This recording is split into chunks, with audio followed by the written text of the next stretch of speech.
10 फरवरी को महामहिम राज्यपाल महोदय द्वारा जो अभिभाषण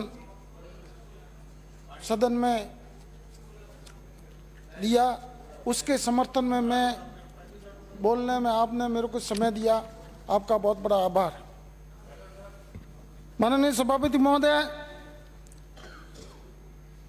पिछले 2 साल से राजस्थान में हमारी सरकार है। हमारी सरकार के माननीय मुख्यमंत्री जी ने विषम परिस्थितियों के अंदर आर्थिक संसाधन उपलब्ध नहीं होने के उपरांत भी राजस्थान के विकास के लिए राजस्थान की जनता को हर संभव प्रगति की ओर अग्रसर करने के लिए जो सराहनीय काम किया, उसके लिए माननीय मुख्यमंत्री जी को धन्यवाद देना चाहूँगा। माननीय सभापति महोदय, गत मार्च के महीने के अंदर जो एक विश्वव्यापी वैश्विक महामारी कोरोना जो पूरे विश्व को हिला के रख दिया, सबसे पहले मार्च में फर्स्ट एक केस आया राजस्थान में। उसके बाद में इस महामारी के अंदर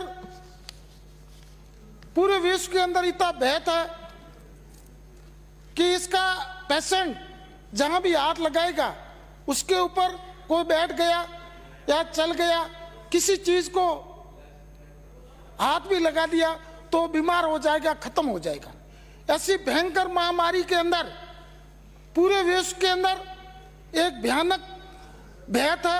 उस संकट की घड़ी के अंदर हमारे लोकप्रिय मुख्यमंत्री जी ने, हमारे यहाँ के डॉक्टर्स, हमारे यहाँ के अधिकारी, कर्मचारी, यहाँ के सभी नेता, पूरे राजस्थान की जनता ने मिलकर इस भयंकर महामारी का मुकाबला किया। उस मुकाबले के अंदर पूरे विश्व के अंदर एक आदर्श बनकर राजस्थान आगे उभरा। इसलिए माननीय मुख्यमंत्री जी को मैं धन्यवाद देना चाहूंगा। अभी माननीय विपक्ष के सदस्य जो महान कई बार जीत के यहाँ आए और कभी मंत्री रहे, बड़े बड़े नेताओं के साथ उन्होंने काम किया, उनका ज्ञान बहुत बड़ा है। वो ये बताना चाहते हैं कि राजस्थान की सरकार ने कुछ काम नहीं किया। तो आपके भारत के महान प्रधानमंत्री जी तो विश्व के अंदर विख्यात है, हर जगह उनकी प्रशंसा हो रही है। उन्होंने 100 साल के अंदर भारत को ऊंचाइयों तक पहुंचा दिया।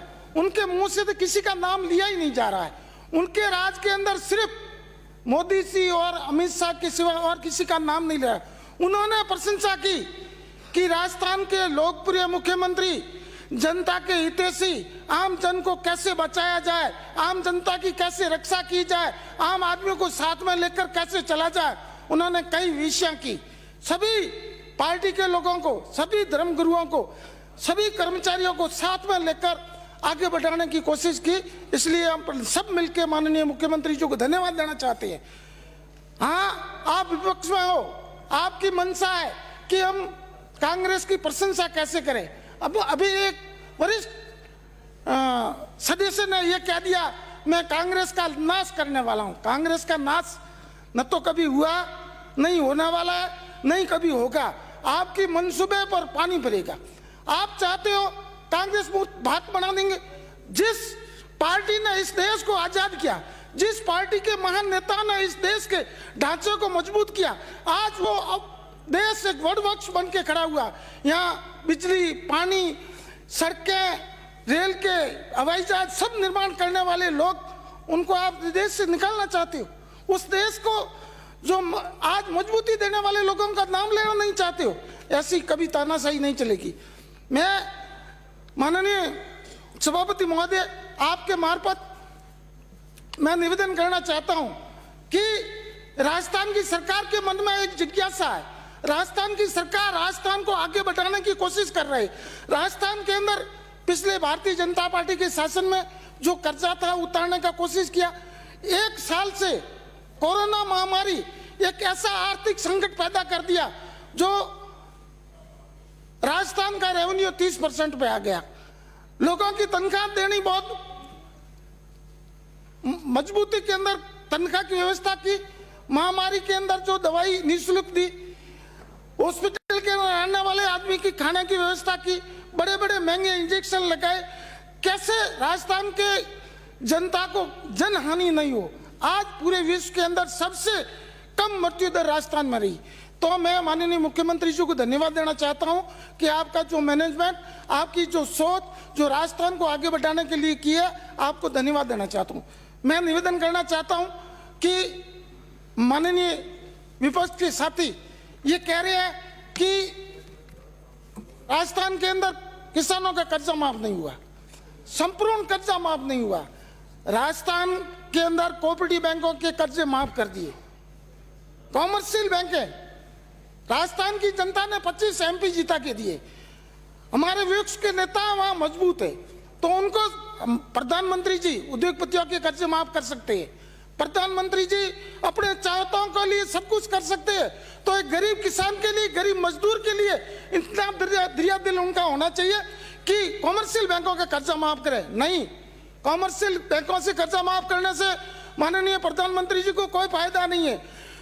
माननीय प्रधानमंत्री जी को कॉर्पोरेट जगत के महान जो उद्योगपति है उनको मजबूत करेंगे, तो वो वाहवाही लुटाने के लिए, यहाँ के मीडिया को पैसे देने के लिए उनके पास पैसे, गरीब किसान के पास क्या है? गरीब किसान मजबूत हो जाएगा, गरीब का किसान का बेटा मजबूत को बड़ी नौकरी पे चले जाएगा तो देश के अंदर अनर्थ हो जाएगा। इसलिए मैं आपके मार्फत माननीय विपक्ष के नेताओं से निवेदन करना चाहता हूं कि आप माननीय प्रधानमंत्री जी से निवेदन करें, उनको सद्बुद्धि आए। जो कॉमर्शियल बैंकों के अंदर आप बड़े बड़े उद्योग घरानों के पैसे माफ कर सकते हो, तो एक गरीब किसान के लिए, गरीब किसान के बच्चों को आगे पढ़ाई करने के लिए, उसको मजबूती करने के लिए उनके कर्जे माफ करें। गरीब किसान ने कर्जा लेकर अपने बच्चों का भरण पोषण करने के लिए, अपने बच्चों को शिक्षा देने के लिए लोन लिया था। फसल खराब होगी, कभी टीडी आ गई, कभी अतिवृष्टि हो गई, कभी बाढ़ आ गई, उस कारण से उनके कर्जे, फसल की उपज नहीं हो सकी और उनको ब्याज के ऊपर ब्याज चढ़ के कर्जा बढ़ गया। तो मेरा निवेदन है, आप माननीय, आप सदन के मार्फत प्रतिपक्ष नेता महोदय से निवेदन है, वो भावुक है, वो सबको साथ में लेके चलने की उनकी भावना है। वो देश के प्रधानमंत्री जी से निवेदन करेंगे कि आने वाले समय के अंदर राजस्थान के जितने भी किसान हैं उनके कमर्शियल बैंकों के कर्जे वो माफ करेंगे। दूसरा मेरा निवेदन है, अभी राजस्थान के लोकप्रिय मुख्यमंत्री जी ने जो किसानों के खिलाफ काले कानून पास किए, उनको राजस्थान में लागू नहीं करने के लिए विधानसभा बुलाई, सदन के अंदर कानून पास किए। मैं हमारे विपक्ष के साथियों से निवेदन करना चाहता हूं कि ऐसी कौन सी जरूरत पड़ गई जिसके कारण ये 3 कानून आए, ऐसे कौन सा संकट आ गया? राजस्थान के पूरे भारत के किसान कह रहे हैं कि हमारे को इस कानूनों की जरूरत नहीं है, तो किसानों की आय कैसे दुगनी हो जाएगी? किसानों की उपज का पैदावार किसान किसी भी भारत के अंदर बेच सकता है, कोई प्रतिबंध नहीं है, कोई प्रतिबंध नहीं है। हमारे यहाँ के सब जीरे की फसल हम गुजरात में बेचते हैं, बेंगलोर में बेचते हैं, महाराष्ट्र में बेचते, कोई प्रतिबंध नहीं। तो ऐसी कौन सी समस्या आ गई? दूसरी ऐसी कौन सी समस्या आ गई? समस्या ये है, उद्योगपति लोग वो अपनी फसल दूसरी जगह ले जाके नहीं बेच सका, उनको छूट देने के लिए महान प्रधानमंत्री जी ने ये कानून पास किया है, तो वो उनके सपोर्टेड है, उनके लिए। दूसरा मेरा निवेदन है कि स्टॉक, किसान कहाँ स्टॉक रखता है? किसानों के पास स्टॉक रखने की कहाँ है? किसानों के पास पैदावार जितनी होती है वो बेच के अपने घर का भरण पोषण करते हैं, अपने बच्चों को पढ़ाने की कोशिश करते हैं, आगे बच्चों को कैसे सर्विस लगाए और कोई धंधा करें, अपने घर का भरण पोषण कैसे करें, उसके लिए फसल होती है। उद्योगपतियों ने ये कानून आया जिससे पहले 20 किलोमीटर लंबे लंबे जो गोदाम बनाए हैं, वो किस लिए बनाए हैं कि ये जो किसान भोले भादे, जब उनकी पैदावार आती है तब दूसरों से वो कर्जा लेके आते, बैंकों से कर्जा लेके आते, समय पर उनकी यदि फसल नहीं बिकेगी, औने पौने भाव में हम खरीद लेंगे, गोदामों के अंदर संरक्षित कर देंगे और जब बड़ा पैसा आएगा उस समय उसको खर्च करेंगे। तो मेरा माननीय सभापति महोदय आपके मार्फत निवेदन है कि हमारे किसान जो 70 दिन से वहां धरने पे बैठे हैं, अभी सामने वाले माननीय हमारे साथी भारतीय जनता पार्टी के वरिष्ठ लोग कह रहे थे कि किसी किसान ने आत्महत्या कर दी, उसको श्रद्धांजलि दी जानी चाहिए, बिल्कुल दी जानी चाहिए। उसके ऊपर संकट था, वो उधर के आगे पीछे उसको कुछ दिख नहीं रहा था, इसलिए उसको सिर्फ मौत ही दिख रही थी, उन्होंने आत्महत्या कर दी। परंतु कि 200 किसान खत्म हो गए इस ठंड के अंदर, इस भयंकर सर्दी के अंदर सड़कों के अंदर बैठे हैं। माननीय प्रधानमंत्री जी, माननीय विपक्ष के नेता, माननीय भारतीय जनता पार्टी के लोगों को एक समय भी इतना भी टाइम नहीं है उनका नाम ले, वो क्यों खत्म हुए, उनके साथ क्या अन्याय हुआ, उसकी क्या समस्या, उसके बारे में टाइम नहीं है, उनके बारे में टाइम नहीं है। उसको कैसे एक किसान बोल जाता है ये एक आतंकवादी है, ये देशद्रोही है, ये नक्सलवादी है। किसान अपनी आवाज बोलता।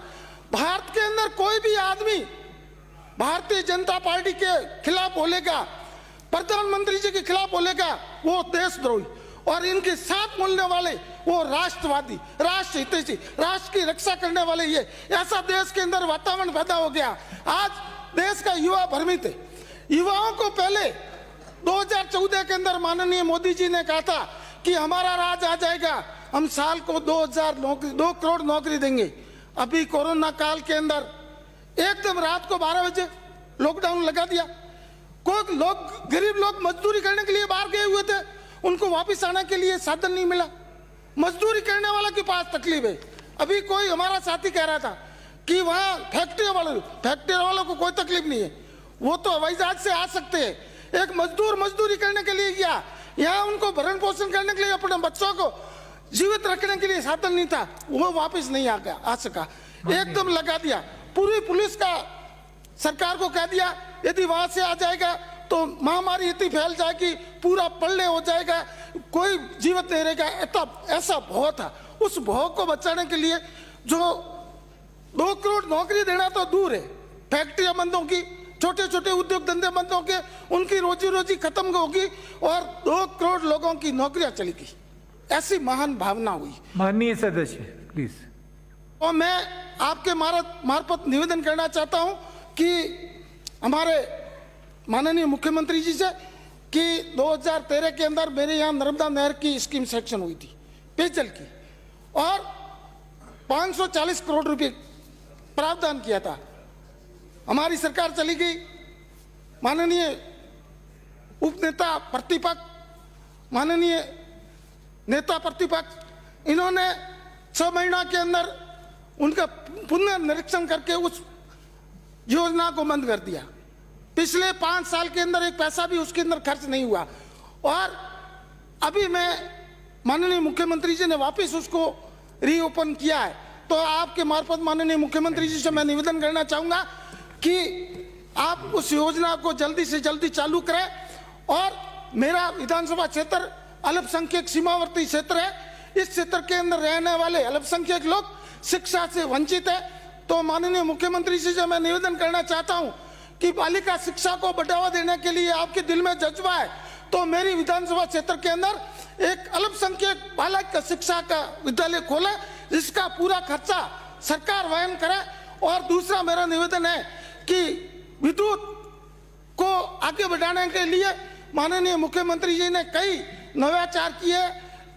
400 मेगावाट का, 132 मेगावाट का जीएसएस। तो मेरा निवेदन है कि मेरे विधानसभा क्षेत्र के अंदर जो अभी घरेलू कनेक्शन के अंदर 25,000 किसान बाकी रह गए, उनको घरेलू कृषि कनेक्शन दिया जाए।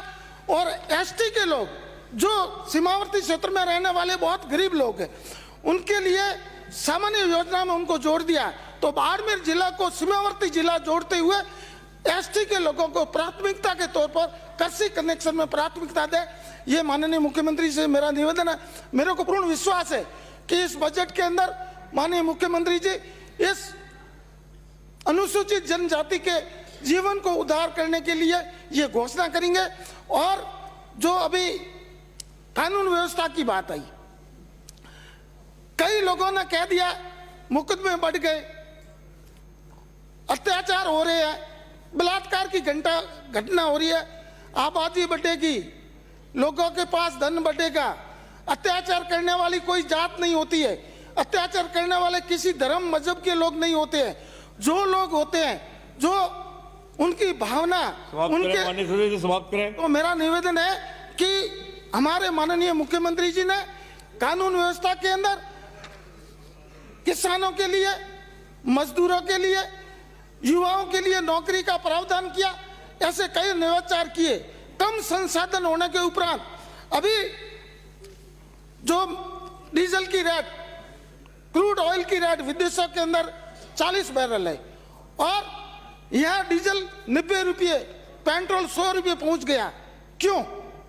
जब $135 एक क्रूड की रेट थी और 65 रुपये डीजल, 60 रुपये डीजल हो रहा था, उसमें महान नेता जो उन्होंने हमेशा इस राजस्थान का विकास किया, राजस्थान के अंदर, भारत के अंदर, वो खाली टंकियां लेकर, गैस की टंकियां लेकर रोड के ऊपर घूम रहे थे। आज चुप क्यों है? एक्साइज ड्यूटी दिनों दिन क्यों बढ़ रही है? समाप्त करें। वैक्सिक एक्साइज ड्यूटी दिनों दिन कम कर रही है। क्यों? कि उनके अंदर राजस्थान को हिस्सा देना चाहिए। स्पेशल एक्साइज ड्यूटी लगाकर करोड़ों रुपए का धन जो वसूल किया, वो पैसे क्या खर्च किए। और भ्रष्टाचार की बात करने वाले, एक मिनट, भ्रष्टाचार की बात करने वाले, मैं इनसे निवेदन करना चाहता हूं कि पिछले 7 साल से भारत के अंदर आपका शासन है और कांग्रेस को आप कोस रहे को 70 साल में कुछ नहीं किया। आपने 7 साल के अंदर ऐसा कौन सा जादू कर दिया? हर जगह आपके करोड़ों करोड़ों रुपयों के मुख्यालय बन गए। हर जगह आपकी कोई सरकार गिराने की आपके पास धन की कमी नहीं है। किसी भी सरकार को गिरा सकते, कौन से एमएलए को खरीद सकते, ऐसा कौन सा जादू कर दिया? दूसरों के ऊपर आरोप लगाने वाले खुद अपने ऊपर झांके कि हम कितने सच्चे हैं। आपने हमको बुलाया, आपका बहुत बहुत धन्यवाद। जय हिंद। माननीय सभापति महोदय, राज्यपाल के, महामहिम राज्यपाल के अभिभाषण पर आपने मुझे बोलने का अवसर दिया, इसके लिए मैं आपका बहुत बहुत आभार और अभिनंदन करता हूं।